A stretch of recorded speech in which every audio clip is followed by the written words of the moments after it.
From LinkedIn News, I'm Leah Smart, host of Everyday Better, an award-winning podcast dedicated to personal development. Join me every week for captivating stories and research to find more fulfillment in your work and personal life. Listen to Everyday Better on the LinkedIn Podcast Network, Apple Podcasts, or wherever you get your podcasts. From LinkedIn News, I'm Jessie Hempel, host of the Hello Monday podcast. Start your week with the Hello Monday podcast. We'll navigate career pivots. We'll learn where happiness fits in. Listen to Hello Monday with me, Jessie Hempel, on the LinkedIn Podcast Network or wherever you get your podcasts. Hello, my friends, and welcome to another exciting episode of Negotiate Anything. Negotiate Anything is produced by the American Negotiation Institute, and with over 3 million downloads and listeners in over 180 countries, listeners just like you have made this the #1 negotiation podcast in the world. I'm Kwame Christian, and I'm the director of the American Negotiation Institute. We're growing, and I want to introduce you to our new team members and new trainers. This will help to give you new, diverse perspectives on negotiation and conflict resolution. That's why I'm excited to let you know that Shane Martin, our head of sales and partnerships, is going to serve as co-host of the show from time to time. We are passionate about providing you with the best content that will help to make your difficult conversations easier, both at work and at home. Lastly, before we get into the episode, I want to remind you that our team conducts negotiation and conflict resolution trainings in the United States and abroad. Our trainings will give you the practical skills you need to resolve conflict, negotiate, lead, and persuade with confidence. Click the link in the description below to learn how we can help to make your difficult conversations easier. And now, let's get to the show. Louis, thanks for joining us today. Kwame, thanks for having me. It's an honor to be here on your podcast. Yeah, it's our pleasure to have you, my friend. So how would you get us started by telling us a little bit about yourself and what you do? Yeah, well, as you know, I'm a Sandler trainer, and Sandler is the world's largest sales training organization. Most people know us for sales training, but we also do leadership and sales leadership training, customer service training. We even have a course on negotiation. Typically, business owners will come to us to solve challenges they're having around prospecting, closing, shortening sales cycles. But recently, I'm really focused on helping mission-driven entrepreneurs build world-class sales teams and hone their sales leadership skills as they grow their sales team so that they can do more good in the world and serve more people that they serve best and most profitably. That's my focus. I love it. I love it. And today we are going to talk about the importance of setting expectations. And this is something that obviously I've seen in the negotiation world. You've seen a lot in the sales world, and we see it every day in the real world, in business and in our personal life. And it's one of those hidden negotiations that people often miss. So let's start from square one. So Louis, when we talk about setting expectations, what does that even mean? Yeah. Well, the negotiation process really, the first negotiation you do is with yourself, right? It's a matter of preparing ahead of any interaction to say, what is my goal? And what is my intent here? And I've heard you talk about how you're naturally competitive. And so you have to think ahead of time, maybe to be a competitive listener, right? And so many salespeople, they come into the sales interaction and they're thinking about how they can help this person. They're thinking about how they have helped other people like this person. They're enthusiastic about it. They've been taught to be enthusiastic about it. Or maybe they're not even a salesperson, but they're an expert in their field. And so they're thinking about all this knowledge they have to share. And so sometimes the first step is setting expectations with yourself, right? That I have to make sure that I pay attention to, as you so often talk about in this podcast, listening to the other person and finding out what's important to them. And so when I talk with salespeople and I say, what's the expectation for this sales meeting? What's your goal for this sales meeting? And they may tell me what that goal is. And my next question is, does the prospect know that? And oftentimes they don't, right? The salesperson was just glad to get the meeting. And especially if the meeting was a really big prospect, somebody maybe at a higher position than they are, or of a really hard to get into, as soon as they get the appointment, they're off the phone and, hey, I got one. And they don't really set any expectations around what the agenda for the meeting's going to be, or what we might decide, or who else ought to be there. And so that first negotiation you have to have is about what are these things that I'm going to be looking for? What are my negotiables? What are my non-negotiables? Who needs to be there? How much time do I have? So many times salespeople or other business professionals shortchange themselves, especially, again, if they've got somebody that was a hard-to-get meeting. I remember when I first started my Sandler business, and I got a meeting with what I thought was a really great prospect. And it was very, very early days, right when I was beginning and I called my coach and I said, I have this meeting. And he said, well, how long is the meeting going to be? I said, well, it'll probably just be real short because, I think there's probably nothing here. And he said, well, what is he expecting? Well, we didn't talk about that. And does he know what the agenda for the meeting is? And I said, no, I guess I didn't set that up. So I picked up the phone, or I think I picked the phone. I said, hey, I'm so excited to be able to meet with you, John, let's call him. And I'm curious, how long do you have for the meeting? And he told me he had 30 minutes or an hour. And I think it was actually an email that I reached back out to him, which is not ideal, by the way. But he said, I have this long, and I'm really looking forward to hearing what you have to say because we're thinking about these issues. How much better was that when I got to the meeting and knew that he really was interested? And I've had that conversation, I don't know how many times with clients over the years. I had a client who was flying from here in Ohio to New Jersey to meet with a very big, multi-million-dollar client of theirs, a potential client of theirs, I should say. And there were going to be vice presidents and, big people with big titles in this meeting. And my client said to me, I think it's just going to be a quick meet and greet. And I said, we'll call him John. He'll remain anonymous, to protect the guilty. I said, John, why do you think these people with these big titles would invite you to come all the way across the country to meet with them when they have lots of important things to do? If it was just a meet and greet, pick up the phone and see what they're expecting. And he called me back. He said, this is incredible. I mean, the fact that you had me do that totally changed the dynamics of that meeting because I had no idea I was stepping into a great opportunity, and it was not a few minutes of meet and greet. Of course, there was some reason that they were going to take time out of their day to meet with him. So we need to, setting expectations. I mentioned to you before that I had always been taught permission-based selling. Asking permission, hey, would it be okay if I asked you a few questions? And I'd been taught to set a roadmap for the sales process. And those are both great things, but they're two sides of the coin. They're two pieces of the puzzle. At Sandler, we teach people to put those together and set what we call our upfront contracts. And an upfront contract means that you're agreeing ahead of time to certain things.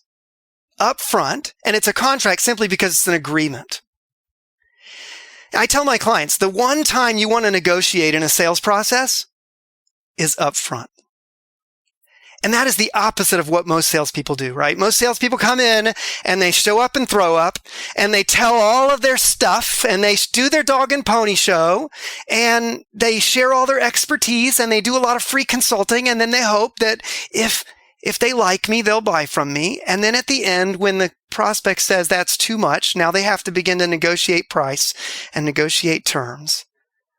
But at Sandler, we say, no, the only time you want to be doing negotiating, we want to figure out what all of the parameters are along the ways before we get to the presentation. We want to understand what's really important to this customer, what their budget is, what their decision-making process is. So by the time we get to that, there isn't any negotiation. We're just letting them buy. So this is the key, right? When we're setting the upfront contract, we want to set expectations for that's the way it's going to work. Is that I'm going to ask you lots of questions. I'm probably going to ask you questions you didn't even expect, and I'm going to need to know some details that are X, Y, and Z. Are you going to be comfortable talking about those things, Kwame? And you say yes, right? And you agree. And then if you say you're not, well, this is when negotiation happens, right? Well, in order for me to share my answers with you, I'm going to need to know X, Y, and Z. And if by the end we get, it seems like, we might figure out in the middle that there's nothing here. And if not, that's okay. So this is another expectation that we set, that no is okay. See, so many salespeople come to interactions thinking that their job is to persuade people to buy from them. And that's a problem. Because, well, why is that a problem? It's a problem because they might not need what you have. It might not be a match. They might not need what you have, right? And if they do need what you have, why else might it be a problem? They might not be the right person with the right budget to buy what you have. Right person. Yeah. Or they might not realize they need what you have, and they might not be open enough to be able to see it, in which case, they're still not your prospect, right? Or here's one more thing. Even if all of those things are there, nobody wants to be sold. I mean, we go to the store and the clerk says to us, "Can I help you?" And what do we always say? No. Right? We put up our hand and we say, "I'm just looking." Right? It's not true. We're there tonight to buy a mattress. We're going to buy it tonight, but we tell the salesperson, "Oh, just looking." And so we need to realize that that's going to happen ahead of time so that we can set expectations. We can learn expectations too, right? In this podcast, if there's one word that comes up more often than any other, it's probably a word that begins with L, right? Listen. Yeah, absolutely. And so many times salespeople go in with their expectations, but they don't have any idea what the prospect's expectations are, right? It's mutually agreed upon. It's both directions. That's why we call it an upfront contract, because as a lawyer, Kwame, what defines a good contract? What defines a good contract? Let me go through this and try to simplify it as much as possible. Two parties in 2 or 3 mutually, quick points. Yeah, multiple parties agreeing mutually upon the terms, signing, and then moving forward. That's all true. And one more thing, I remember a long time ago starting a business, and I paid a lawyer a whole bunch of money to review the contract. And we sat down, and the first thing he said was, "Louis, the sign of a good contract is that everybody understands the terms." And so that's another trait. Everything you said plus clear understanding between the two, right? Mutually agreed upon. But in order to be mutually agreed upon, we have to have very clear terms. Mm-hmm. So everybody has to really know what to expect. Does your company invest in professional development training? If you believe that your team would benefit from a negotiation workshop, all you need to do is go to our website, fill out the workshop request form, and then we'll set up a time to chat. These workshops are completely customizable, and we've done them all around the country. Negotiation and conflict resolution skills are beneficial across all professions, but they're especially useful in procurement, purchasing, sales, sourcing, and contract management. Our calendar is filling up quickly, and we even have some workshops scheduled for next year. If you think you might want one, I'd suggest reaching out soon so you don't miss out. Check out the link in the description to learn more. And now, back to the show. Brace the rudders!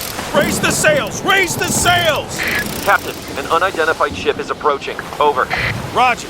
Wait, is that an enterprise sales solution? Reach sales professionals, not professional sailors. With LinkedIn ads, you can target the right people by industry, job title, and more. We'll even give you a $100 credit on your next campaign. Get started today at linkedin.com/marketer. Terms and conditions apply. Yeah, this is great. This is critical. And listeners, you can see how this is applicable in so many different aspects of your life, not just in the business world, because we can see clearly in this situation where, let's say it's a sales situation, or just really, let's just talk about a meeting, for instance. When you're having these conversations and you don't align on what the expectations are, then it's very difficult to have a productive conversation, because different people are defining what makes this particular meeting productive differently. Because if you go in this conversation, let's say it's a sales situation where the prospect says, "My goal is to just get some information." and then I'll leave, and then I'll talk with my team, and then I might get back to you or not. That might be their expectation. But you as the salesperson, you might have the expectation of, we're going to figure out what your needs are. This is going to be discovery. And then at the end, we're going to make a decision of whether or not it makes sense to move forward. Those are two very different expectations. And when those things are not aligned, then you run into unnecessary friction in the process, and both parties end up being unsatisfied a lot of times. And so it's really interesting, Lewis, to see just how much psychological resistance there seems to be with setting expectations up front. And I think it comes back to what you said, where there's this bias in the sales world and just the world in general, where we want to always get to yes. I mean, one of the most popular books in negotiation is Getting to Yes. And we are afraid of no. But in your process, you're letting them know up front, hey, it is okay to say no. It is okay for me to say no. We both have freedom and autonomy in this. And so it seems, and I want to get your perspective on this, it seems as though there needs to be a little bit of resilience in the face of potential rejection here if we're willing to negotiate these upfront contracts and clearly align on expectations. So something you said there is that oftentimes salespeople don't want to hear no. But this is a really important point that when this helps create equal business stature between the two parties. You know, oftentimes a salesperson comes to the interaction with their seat a half a foot lower than the prospects, right? They come, with feeling like the prospect has all the power and they have all the control, and they're here to for instance, I remember a sales manager who taught me. He would say, we'll be quick and we'll get out of your hair. Is that the way two equal parties relate to one another? No. Right? So this really is, it's a tactic that really helps the salesperson create more equal business stature. But you mentioned that there's a lot of resistance to this sometimes. And sometimes when I'm in a training room with salespeople or even non-salespeople, and we're talking about how to use this in their professional meetings, this is perhaps the most assertive thing that we teach at Sandler. And so for some people, that is uncomfortable. And what I say to them, is let's practice it with you as the prospect and with the other person leading the upfront contract. And then I say to them, did that feel uncomfortable? And they always say no. In fact, what we find is that when there is a good upfront contract, and when we talk about a strong upfront contract at Sandler, we're not talking about strong-arming someone. We're talking about clarity of mutually agreed upon expectations. When there is a good upfront contract, it creates comfort.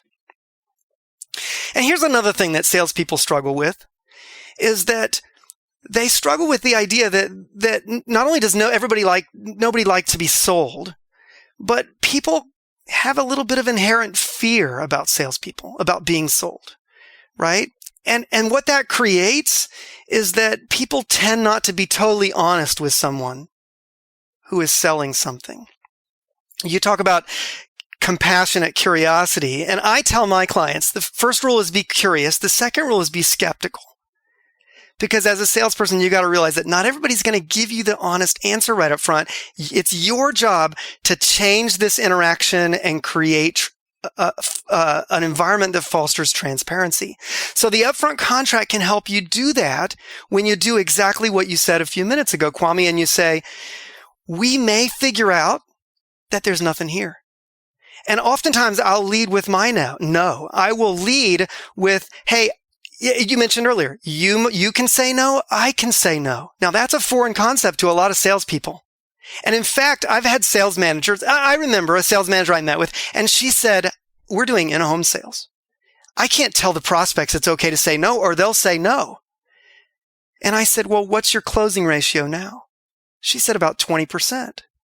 I said, then 80% of the people are already saying no. They're just not telling you, right? They're telling you, we'll think about it.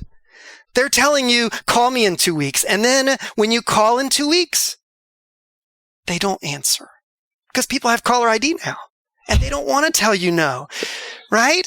That's the last thing people want to do is tell you what you don't want to hear. And by the way, if you're really likable and you've shared lots of free knowledge with them, then you actually make it harder for people to say no.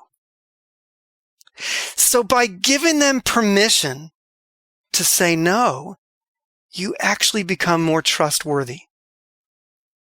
You create a safer environment for them to be more transparent with you, and transparency is always good in communication, whether it be a negotiation or any other kind of conversation. So that's something that this has the effect of is that it helps the salesperson feel like they have rights, and that we're equal stature, but it helps the prospect feel more comfortable, and it creates more trust. When I ask salespeople, what is your strategy for creating trust? Get ready, because they're about to make something up. Right? I mean, nobody has an intentional strategy for that, right? They're winging it. Almost most salespeople are winging it, but particularly in this area, salespeople think that their supposed likability or good people skills are going to be the reason people buy. And in some cases, certainly that's a help. But in today's world, it takes more than that. Yeah. No, that makes a lot of sense. And to me, again, going back to the reality of trust and the importance of trust in these interactions, if I can trust that you will be a straight shooter with me, you're not trying to hide the ball, then I'm going to feel a lot more comfortable being a straight shooter with you. I'm not going to hide the ball either, right? And so by demonstrating this conversational leadership, by saying this is how we will converse, this is what the expectations will be. I will let you know that you can say no. I want you to give me the same right as well. We're on the same level. Then people follow suit, and then they are more candid and are willing to share more. I love the term you just used, Kwame. I don't think I'm going to steal that. Conversational leadership. I told you earlier that I've often said that what I'm working with clients on in a sales training, for instance, is that it's really just communication skills and leadership skills applied in a sales context. But as you said earlier, these skills, they're broadly applicable. I mean, I've had people say that this idea of upfront contracts, totally transformed their relationship with their teenager for about 7 minutes. And,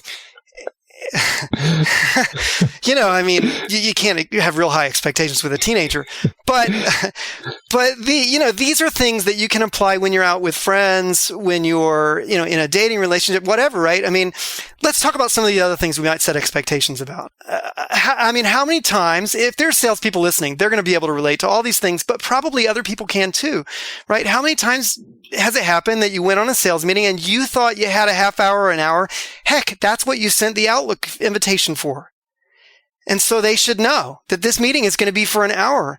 And 20 minutes in, they say, I forgot to tell you, I have a meeting in 6 minutes. And you just spent the whole first 20 minutes being likable. Now you're going to turn into a motor mouth and try and get all of your sales in the next 5 minutes. It's not going to work. Right? So we got to get clear expectations about how long the meeting's going to be. And I always tell people, give yourself more time, not less. Don't say, can I get 15 minutes of your time, and then try to take 2 hours. Because that doesn't create trust. When you say, hey, sometimes these meetings take an hour, but we may not need that long. When you know that you're always done within 45 minutes and you'll be able to give some time back to them, that creates trust. That creates credibility. Give yourself plenty of time on that time agreement. And then the next thing is, I like to ask, what are you, and you might even do the time agreement by saying, hey, how much time do you have? I know we set the meeting for an hour, but are we still good for an hour? Is there anything that that might come up that would interrupt us? So get clear agreement and get true agreement. And I always say, if you're setting the upfront contract and you're running through it and they're doing the bobblehead thing and they're just nodding their head, that's not agreement. When I say, is there anything that might interrupt us, or do you need to tell your secretary to hold your calls? Now we're getting real agreement, right? And then the next thing is, what is the agenda of the meeting, right? And so I like to ask people, are there 2 or 3 things you thought of between the time we set the meeting and the time we got together that you want to make sure that we talk about today? Or, and they may not have an answer to that. And if not, you can plant the questions. You can say, well, usually business owners want to ask me about X, Y, or Z. But before I answer those questions, some of the things I'm going to need to know from you are A, B, C. Will you feel comfortable answering those? I mean, in my world, I might say we're going to need to talk about, current revenues and what your goals are for the next 3 years and profit margins. You're going to be okay talking about those things? All right, great. So we've set the headlines. By the way, we're not answering those questions. When they give us the question, this is oftentimes a point where people get derailed on their upfront contract. Because when I say, what are the most important things that we talk about today? And the prospect starts telling me about every salesperson they have. And, and this guy's good at that. And this guy's not very good. And this guy, I'm not even sure why I hired him. I don't need to know all that right now. I just want the headlines of what we're going to talk about. So I had to learn to tweak my question to say, well, what are the things that we want to make sure we talk about today before we're done? Not what are your biggest challenges, because now they're going to delve into the whole discussion. We're just setting the table. We're not eating the meal yet. And so we want to know their agenda. We want to know our agenda. And then the last piece is the piece that most people forget. By the way, if you do that time agreement and you lay out agenda and not just lay out agenda, but get their, an understanding of their agenda, you'll be more professional than most salespeople. But you might not sell anymore. And the only problem is that salespeople's job is not to be likable and professional. It's to get sales done. So here's the magic of the upfront contract that most people are that's the part that's most uncomfortable. Let's talk about what we can decide today. What is the outcome of this meeting going to be? And when I think back to the worst sales meetings I ever had, they were the ones where I came out of the meeting and I thought, that was a great meeting, but I'm not sure what we accomplished. Or I'm not sure that we set any follow-up. Maybe they said, let's stay in touch. Or they said, we'll get back to you. But unfortunately, we'll get back to you. What does that mean a lot of times? We have no intention of ever getting back to you. That means we're not interested at all. Right? Oftentimes, unfortunately, because back to that thing we talked about earlier, right? People are afraid of salespeople. They're afraid if I tell you no, you as the salesperson have been taught to do what with no? Push through it a lot of times. Overcome it, right? Yeah, you're going to engage me in an arm wrestling match, and I don't want that. Yeah. So remember now, I told him already, and so I'm going to tell him in the upfront contract that's not going to happen. That if there isn't anything here, I want you to tell me. And Kwame, when you say, yeah, I'm a straight shooter, I'll tell you. And I might even push back on that and say, Kwame, you seem like a really nice guy. Are you sure that if because what I don't want to happen here is that, you figure out that there's nothing here. I think maybe there is, but you're too nice to tell me that there's not. And maybe you tell me at the end that you have to think about it and get back to me when the reality is you've already figured out that there's nothing here. So would it be okay if you do figure out that there's nothing here? Do you think you'd be okay just telling me? And I tell people, I'll wait till I get out to the car to cry about it. Nice. Oh, this is good. A little humor will get people. Yeah. And so I'm a big makes them feel a bit more comfortable. That's right. I've been selling all my life. And there's a lot of people who need what we have. So if this isn't right for you, it's okay. So I like to lead with that no. And I'll tell them, I'll lead with my no. I'll say, sometimes I figured out quickly that there's nothing here. And if so, I'll tell you. And likewise, if you figure out that this doesn't seem to be a match made in heaven, I want you to feel comfortable telling me. And then I might push back on their agreement on that to make sure that we really have agreement. And then I'll say, well, and if neither of us finds, a reason to say no, that leaves us with yes. So here's what yes looks like. And one of the hallmarks of a really good upfront contract is clarity around what yes looks like. And if I tell them that typically what yes looks like is you get out your credit card and, we put a date on the calendar for a first training. Or we put a date on you pay me and we do assessments for your people. That might be a first step. If they push back on that and they say, oh gosh, we're not going to make that decision today, then now's the time to negotiate that. And I can say, well, that's okay. What can we decide? At the very least, we could decide that you never want to talk to me again. If that's the case, right? At the very least, we could decide that there's no way I ever want to talk to this Lewis guy again. And so I agree to tell him no. Or if it seems like we need to get someone else involved in this decision, let's figure out when that date would be and put a date on the calendar. So now we have a clear, mutually agreed upon next step. But here's the magic is if they say yes, if I tell them yes means you're going to get out a credit card and we'll set up assessments for your people. If they tell me that at the beginning of the meeting, how much pressure does that take out of it for me? How much more comfortable am I going to be asking for the order at the end? Yeah, I remember one where, it was again in my very early days as a Sandler trainer. And this was this was really a new idea to me, even though I'd had great sales training and I had 20 plus years of success as a salesperson. I'd never done this before. And my coach, I had a prospect who said, Lewis, our sale is different. And by the way, every business owner tells me that. They're all unique.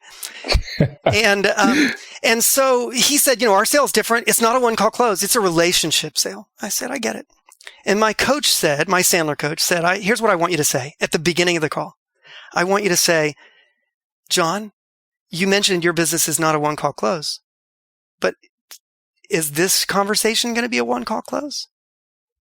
And the CEO said, well, that depends on how good you are. At which point I knew I was going to make a sale today. Right? Or at the very least, I knew I was going to get he was willing to make a decision today.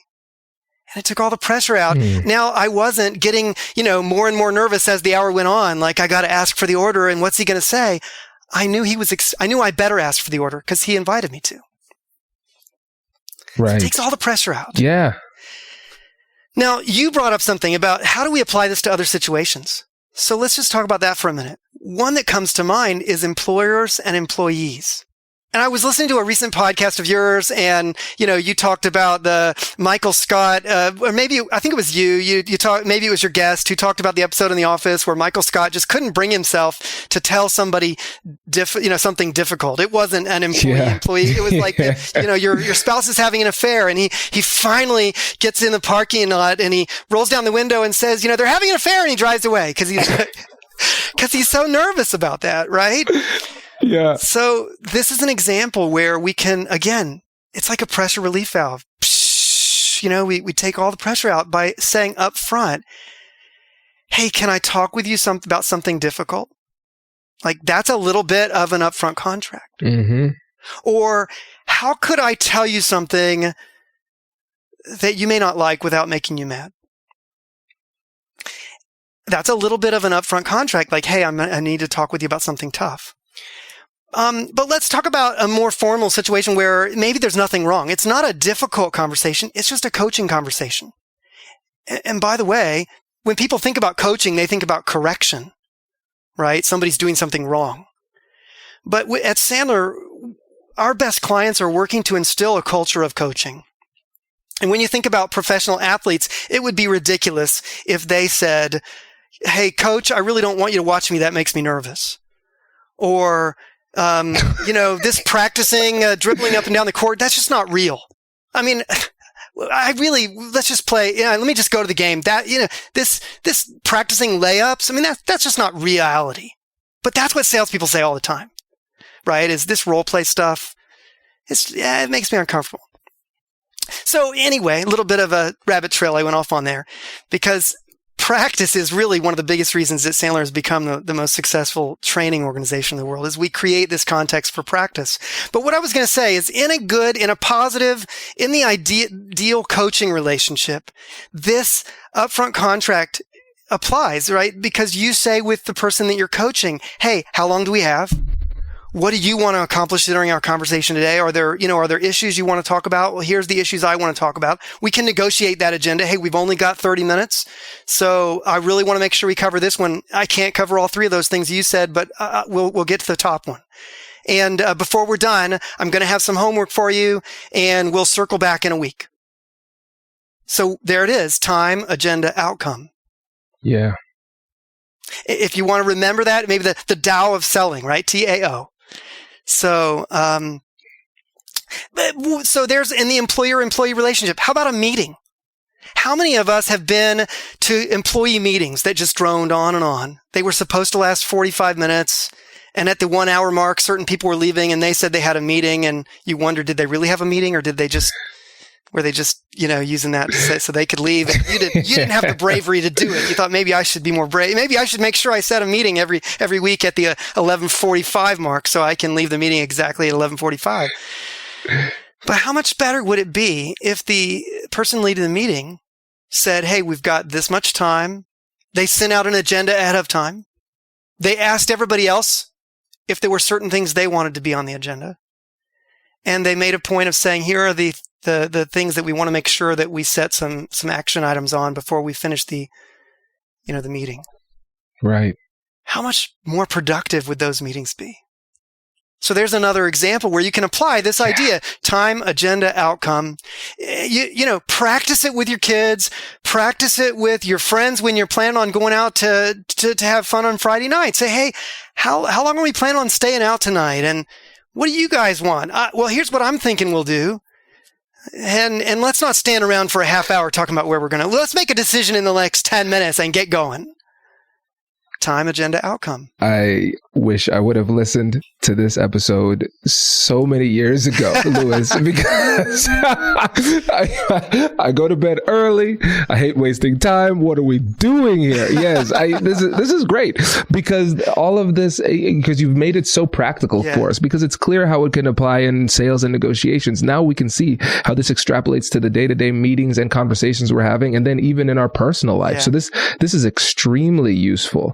And I think with the time that we have left, of course, I want to give you an opportunity to tell the listeners again about the Sandler training. But if there was one last piece of advice you would give the listeners when it comes to effectively setting expectations, this narrow niche within the negotiation process, what would that last piece of advice be? It would be to be really clear in those expectations and about to think ahead of time about what yes looks like.